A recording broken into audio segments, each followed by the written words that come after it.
नमस्कार, आप देख रहे हैं एफएम न्यूज और मैं हूं आपके साथ मनीषा सिंह। बात करेंगे पहली बड़ी खबर की। लेवाना अग्निकांड मामले में एफआईआर दर्ज हो चुकी है। वहीं राहुल अग्रवाल, रोहित अग्रवाल पर मुकदमा दर्ज हो चुका है। तो लेवाना अग्निकांड मामले में बड़ी कार्रवाई। आपको बता दें कि राहुल अग्रवाल, रोहित अग्रवाल पर मुकदमा हो चुका है दर्ज। लापरवाही, गैर इरादतन हत्या का मुकदमा दर्ज किया गया है। वहीं आपको बता दें इस वक्त की बड़ी खबर कि कल जिस तरह से होटल लेवाना में अग्निकांड हुआ था उसमें बड़ी कार्रवाई होती हुई नजर आई है। वहीं आपको बता दें कि राहुल अग्रवाल, रोहित अग्रवाल पर मुकदमा दर्ज हो चुका है। और आपको यह भी बता दें कि लापरवाही, गैर इरादतन हत्या का मुकदमा दर्ज हुआ है। बताते चले कि उत्तर प्रदेश की राजधानी लखनऊ स्थित हजरतगंज के होटल लेवाना में लगी आग के बाद लखनऊ विकास प्राधिकरण ने 22 लोगों के खिलाफ कार्रवाई की संस्तुति की है। और इसके अलावा एलडीए ने होटल लेवाना स्वीट्स को सील करने के भी निर्देश जारी कर दिए हैं। मिली जानकारी के अनुसार बिल्डर के खिलाफ धोखाधड़ी की प्राथमिकी भी दर्ज की गई है।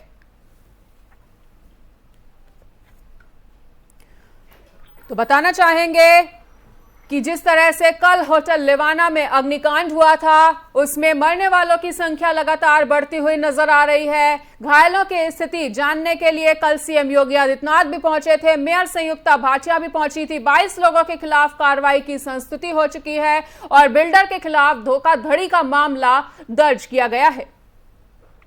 और इसी बड़ी खबर पर अधिक जानकारी देने के लिए हमारे साथ हमारे संवाददाता लखनऊ से अविरल अग्निहोत्री जुड़ चुके हैं। तो अविरल, जिस तरह से ताजा जानकारी जो मिल रही है उसके मुताबिक आवासीय भूखंड पर बिना नक्शा पास कराए इस आलीशान होटल का निर्माण करा दिया गया था और लखनऊ में लेवाना होटल पर अब बाबा का बुलडोजर चलता हुआ भी नजर आ सकता है। आदेश दे दिया गया है ध्वस्तीकरण का।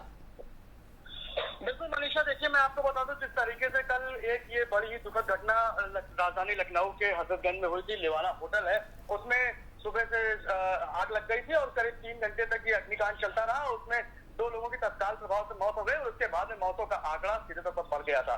वहीं पर इस घटना का संज्ञान लेते हुए सीधे तौर पर मुख्यमंत्री योगी आदित्यनाथ और डिप्टी सीएम ब्रजेश पाठक भी इस पर सीधे तौर पर संज्ञान लेते रहे और घायलों को अस्पताल में भर्ती कराया गया और उनके समुचित इलाज के लिए सरकार ने पूरी व्यवस्था करी थी।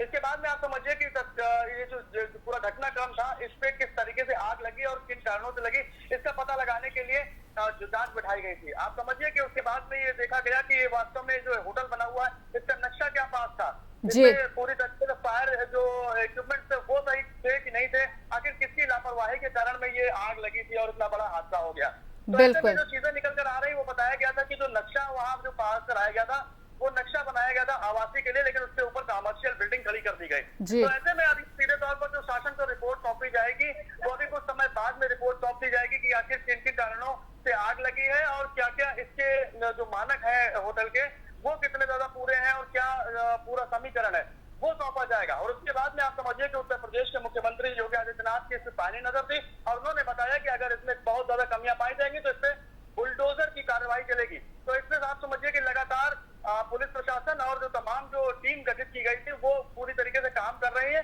और अब ये चीजें निकल कर आएंगी कि इस पे बुलडोजर कब चलेगा और कितना मानक विहीन ये जो है भवन बनाया गया था, वहां पर कमर्शियल बिल्डिंग बना दी गई थी।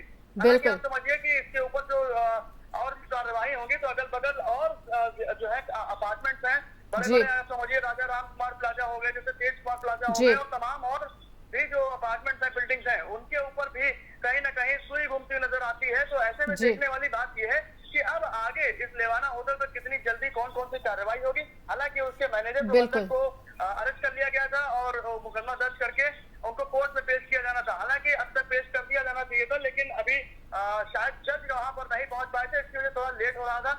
आज उनको पेश किया जाना है मनीषा। तो बिल्कुल सिनेरियो पर बातचीत हो रही है और तमाम जो टीमें लगी है वो पूरी तरीके से दस्तावेज को खंगालती हुई नजर आ रही है और दोषियों पर सख्त कार्रवाई मनीषा की जाएगी। बिल्कुल। और अविरल, बिना नक्शे के चल रहे इस होटल की जांच के जद में वो अधिकारी भी अब आते हुए नजर आए हैं जिन्होंने जानकारी के बावजूद एक्शन नहीं लिया।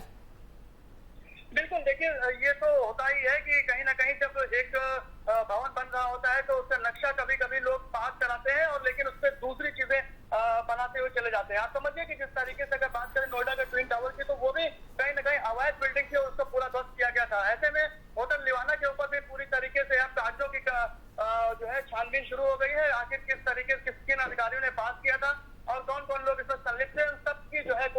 डाली जाएगी और सभी पर एक्शन लिया जाएगा। हालांकि मुख्यमंत्री योगी आदित्यनाथ लगातार जीरो टॉलरेंस की जो बात करते हैं वो धरातल पर भी सीधे तौर पर दिखाई पड़ता है। ऐसे में कार्रवाई बिल्कुल सुनिश्चित की जाएगी और जो भी दोषी होगा उसको बख्शा नहीं जाएगा। अविरल, आपको नहीं लगता कि जो चीजें आप सामने आ रही हैं कि बिना नक्शे के ही 10 सालों से ये धड़ल्ले से कारोबार इसमें किया जा रहा था, तो आपको नहीं लगता है कि इस लापरवाही के बाद ये जानकारियां निकल के आ रही हैं, जबकि जांच पहले ही हो जानी चाहिए थी?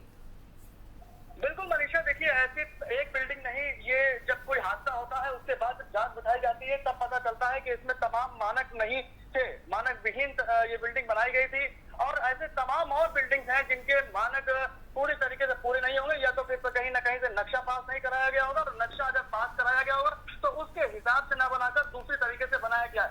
हालांकि इस पे ये एक काफी लंबी प्रक्रिया है, लेकिन फिर भी जिस तरीके से हादसे हो जाते हैं और हादसे के बाद जांच बिठाई जाती है तो उसमें जो संलिप्तता लोगों की नजर आती है वो बहुत ही ज्यादा चौंकाने वाली होती है और अफसोसजनक भी होती है कि आखिर जिस तरीके से ये भवन का निर्माण होता है उसमें अधिकारी संज्ञान लेते क्यों नहीं है और अपनी कुर्सी से अगर उठकर जाएं और तमाम जो भवन बनते हैं, जो बिल्डिंग बनती है कॉमर्शियल, वहां पर अगर अपने दौरा करते हुए नजर आते हैं, अगर आ जाए तो कहीं ना कहीं ऐसे मानक विहीन जो ये चीजें बन जाती हैं उन पर रोक लगती हुई नजर आएगी और जो बड़े हादसे हैं उनको कहीं ना कहीं आगे भविष्य में टाला जा सकता है। तो इस पर बिल्कुल संज्ञान लेने की जरूरत है और भविष्य में ऐसी कार्यवाही ना, ऐसी हादसे ना हो, इन पर कहीं ना कहीं अधिकारियों को भी इन सब चीजों को देखते हुए सीधे तौर पर कार्रवाई करनी चाहिए। मनीषा, ठीक है। अविरल, और कमिश्नर रोशन जैकब ने जिस तरह से ध्वस्तीकरण के आदेश दे दिए हैं, तो अगर बुलडोजर चलता है तो वहां के एरिया में जितने भी आपने प्लाजा के नाम बताए, तेज कुमार प्लाजा और राजाराम प्लाजा, ये पूरा एरिया इस ध्वस्तीकरण की प्रक्रिया के लिए किस हद तक तैयार है?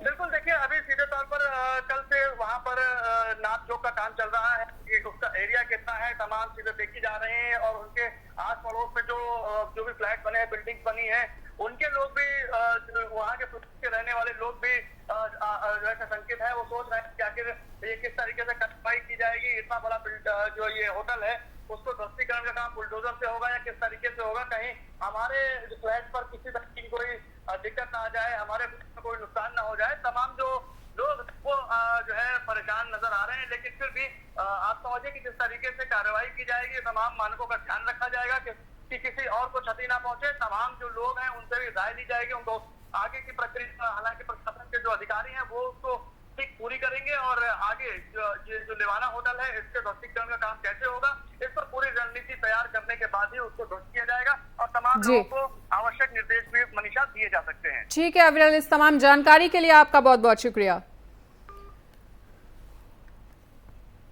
तो जिस तरह से हमारे संवाददाता ने ये जानकारी दी है कि अगर ध्वस्तीकरण की प्रक्रिया होती है तो उसके लिए वहां के आसपास के अपार्टमेंट्स, आसपास की सोसाइटी किस हद तक तैयार है, और अगर कमिश्नर रोशन जैकब ने ध्वस्तीकरण के आदेश दे दिए हैं तो ये बुलडोजर कब चल सकता है, किन मानकों को ध्यान में रख के ये प्रक्रिया को अंजाम दिया जाएगा, ये भी देखने वाली बात होगी।